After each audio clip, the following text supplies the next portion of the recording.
안녕하세요. 고경란 전도사입니다. 날마다 말씀과 함께 오늘의 본문은 욥기 14장에서 16장까지 말씀입니다. 오늘은 14장을 중심으로 살펴보겠습니다. 욥은 이유를 알 수 없는 너무나 원통한 고통을 끌어안고 밤낮 없이 번민하고 있었으며 영적으로 인간적으로 너무나 외로웠습니다.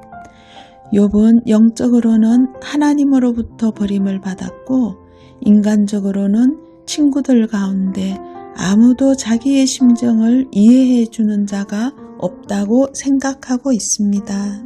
우리 주변에 가끔 신실한 믿음의 사람들이 욥이 걸었던 사망의 음침한 골짜기를 지나가야 할 때가 있습니다.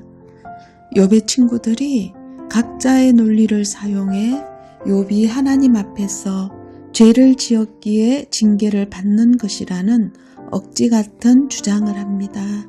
이에 대한 욥의 대답을 통해 소중한 진리를 깨닫기를 바랍니다. 전장에서는 욥은 친구들의 독선을 질책할 뿐만 아니라 자신의 고통을 하나님께 호소했습니다. 이어서 욥은 인생이 짧고 제한성이 있다는 것을 깨닫고 인생의 덧없음에 대해서 엄청난 슬픔을 토로합니다. 그래서 하나님의 구원을 기다리며 호소를 하고 있습니다.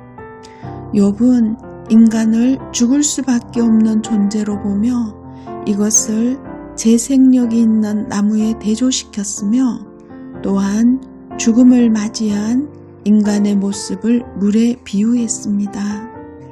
이와 같이 욥은 죽을 수밖에 없는 인간임을 강조하여 역설적으로 하나님의 구원이 필요하다는 것을 암시하고 있습니다.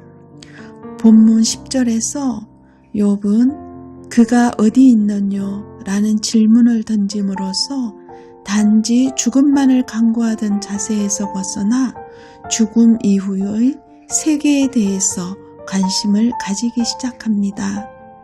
욥은 이 질문에 대한 정확한 해답을 찾지 못한 듯하나 성경은 우리에게 분명한 답을 주고 있습니다.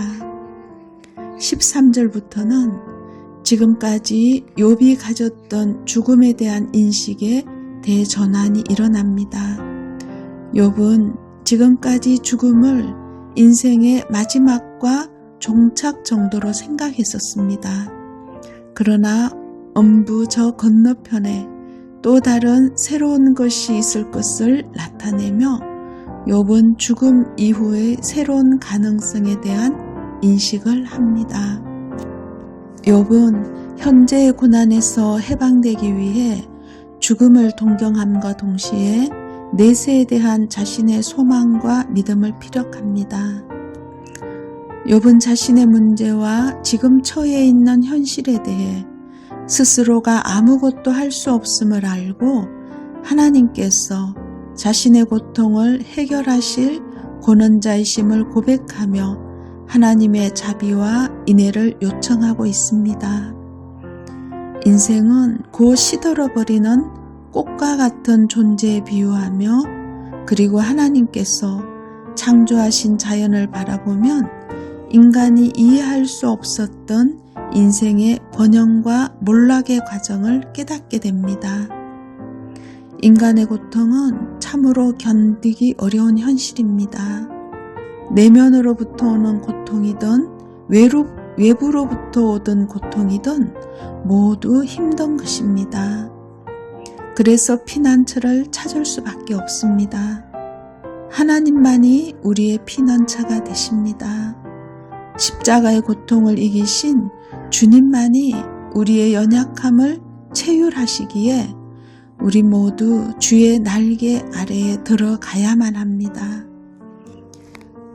오늘 말씀을 통해 우리에게 주시는 교훈은 우리의 인생이 비록 연약하고 매우 짧을 뿐만 아니라 괴로움으로 가득 차 있지만 창조주 하나님만이 고통의 현실을 해결할 수 있다는 소망을 가지고 매달려야만 합니다.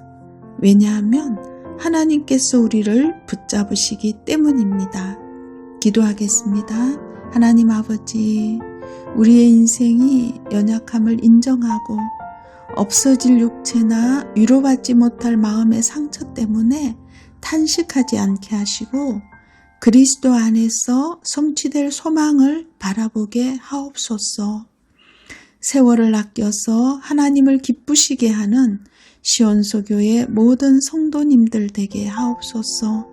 예수님의 이름으로 기도합니다. 아멘.